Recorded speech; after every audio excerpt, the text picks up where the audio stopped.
എല്ലാവർക്കും യേശുക്രിസ്തുവിന്റെ നിസ്തുല നാമത്തിൽ സ്നേഹവന്ദനം.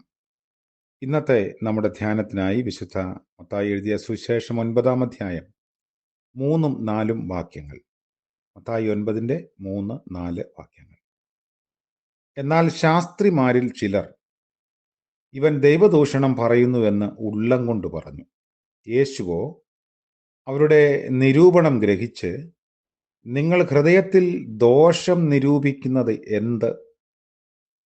നിന്റെ പാപങ്ങൾ മോചിച്ചു തന്നിരിക്കുന്നു എന്ന് പറയുന്നതോ, എഴുന്നേറ്റ് നടക്ക എന്ന് പറയുന്നതോ ഏതാകുന്നു എളുപ്പം എന്ന് ചോദിച്ചു. 4-5 വാക്യങ്ങൾ ഒരുപോലെ ചേർന്ന് കിടക്കുന്നത് കൊണ്ടാണ് അത് വായിച്ചത്. കർത്താവ് നമ്മളെ അനുഗ്രഹിക്കട്ടെ. കർത്താവ് പക്ഷപാതക്കാരനോട് പറഞ്ഞ വാക്കുകൾ ശാസ്ത്രിമാർക്കത്ര ദഹിക്കുന്നില്ല. ഈ മനുഷ്യൻ ദൈവദൂഷണം പറയുന്നുവെന്ന് ഉള്ളം കൊണ്ട് പറഞ്ഞു. പരീശന്മാരും ഇപ്രകാരം പറഞ്ഞുവെന്ന് ലൂക്കോസ് രേഖപ്പെടുത്തുന്നു. ദൈവം ഒരുവനല്ലാതെ പാപങ്ങളെ മോചിപ്പാൻ കഴിയുന്നവൻ ആർ എന്ന് ചിന്തിച്ചു തുടങ്ങി. പാപങ്ങളെ മോചിക്കാൻ ദൈവത്തിന് മാത്രമേ കഴിയുകയുള്ളൂ എന്നുള്ള അവരുടെ ചിന്ത തികച്ചും ശരിയാണ്. എന്നാൽ അവർക്ക് പറ്റിയ പ്രമാദം യഹോവ ജഡമെടുത്തതാണ്, യേശുക്രിസ്തു ആണ് അത് എന്ന് ഗ്രഹിക്കാൻ കഴിയാതെ പോയി. യേശു യഹോവ തന്നെയാകയാൽ 2 കാര്യങ്ങളും ചെയ്യുന്നു. പാപമോചനം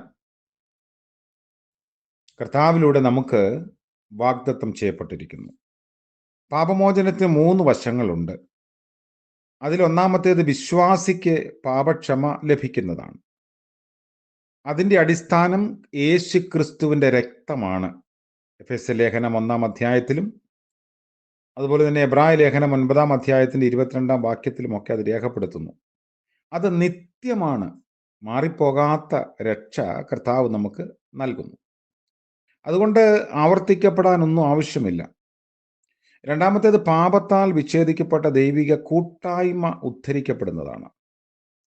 മൂന്നാമത്തേത് പ്രകൃതിയിലുള്ള ഭരണകാര്യമാണ്. അതും ഗലാത്യ ലേഖനം 6-ാം അധ്യായത്തിലുണ്ട്. നമ്മൾ ലോകത്തോടുകൂടെ ന്യായം വിധിക്കപ്പെടാതിരിക്കുന്നതിന് വേണ്ടി നമ്മുടെ നന്മയ്ക്കായി ദൈവം നമ്മെ ബാലശിക്ഷയിൽ കൂടെ കടത്തുന്നു. ഈ ശിക്ഷ രോഗമായിട്ടും മരണമായിട്ടും നമുക്ക് അനുഭവപ്പെടാം.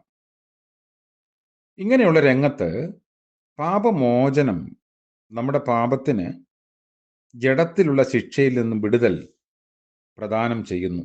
അതുകൊണ്ട് പാപമോചനത്തിൻ്റെ 3-ാമത്തെ വശം നമ്മൾ ദൈവത്തിൻ്റെ വിശുദ്ധിയിൽ ഓഹരിക്കാരായി തീരുന്നു എന്നുള്ളതാണ്.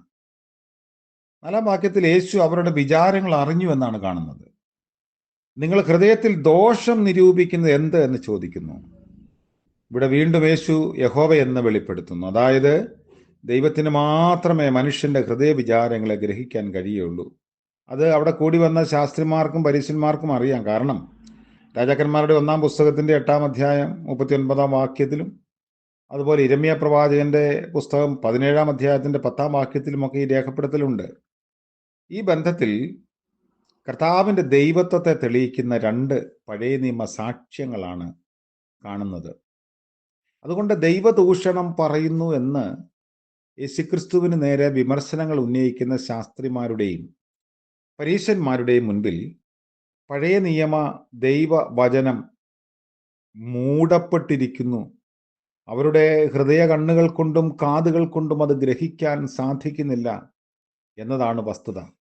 ന്യായപ്രമാണപ്രകാരം ചെയ്യുന്ന ചില ക്രിയകൾ രക്ഷയ്ക്ക് ആധാരമാകും എന്ന അപകടകരമായ ആത്മീയതയുടെ വക്താക്കളായി അവർ മാറുമ്പോഴാണ് കർത്താവ് പാപമോചനം തൻ്റെ വാക്കുകളിലൂടെ പ്രഖ്യാപിക്കുകയും തൻ്റെ ക്രൂശുമരണത്തിലൂടെയും രക്തം ചൊരിഞ്ഞു നൽകുന്നതിലൂടെയും അത് പൂർണ്ണമാക്കപ്പെടുകയും ചെയ്യുന്നത്. നമ്മുടെ പാപമോചനത്തിനായി കർത്താവ് വാക്കുകൾ കൊണ്ട് മാത്രമല്ല, തൻ്റെ രക്തം കൊണ്ട് ഉടമ്പടി ചെയ്ത ദൈവമാണ്. അതുകൊണ്ട് ആ ഒരു വലിയ രക്തബന്ധമാണ് നമ്മുടെ പാപക്ഷമയുടെയും നിത്യജീവന്റെയും അടിസ്ഥാനം. ഈ ബന്ധം വിട്ടുകളയാതെ, ഉപേക്ഷിച്ചു കളയാതെ ബലമായി പിന്തുടരാൻ, ചേർത്ത് പിടിക്കാൻ ദൈവം നമ്മളെ സഹായിക്കട്ടെ. പ്രാർത്ഥിക്കാം. കരുണ നിറഞ്ഞ കർത്താവേ, പുതിയ പ്രഭാതം ഞങ്ങൾക്ക് ദാനമായി നൽകിയതോർത്ത് നന്ദിയോടെ ഞങ്ങൾ അങ്ങയെ സ്തുതിക്കുന്നു. ഇന്നത്തെ പകൽക്കാല ജീവിതത്തിൽ അങ്ങയുടെ മാറ്റമില്ലാത്ത കരുണയിൽ ആശ്രയിക്കുന്നു. ഞങ്ങളുടെ പാപമോചനത്തിനായി അവിടുന്ന് ചൊരിഞ്ഞ തിരുരക്തത്തിൻ്റെ വില ഞങ്ങൾ ഗണ്യമാക്കാതെ പോകാതിരിക്കാൻ ഞങ്ങളെ സഹായിക്കണമേ. കർത്താവേ, ആ ഒരു ബന്ധം നിലനിൽക്കാൻ ഞങ്ങളെ ഇടയാക്കണമേ. ഇന്നത്തെ പകൽക്കാല ജീവിതം അനുഗ്രഹകരമാക്കണമേ. യേശുമശിഹ മൂലം പ്രാർത്ഥിക്കുന്നു. കൃപയോടെ കേൾക്കുമാറാകണമേ. ആമേൻ. സകല ബുദ്ധിയെയും കവിയുന്ന കർത്താവിൻ്റെ കൃപയും അനുഗ്രഹവും രക്ഷയും നമ്മോട് കൂടെ ഇന്നും എന്നേക്കും ഉണ്ടായിരിക്കുമാറാകട്ടെ. ആമേൻ.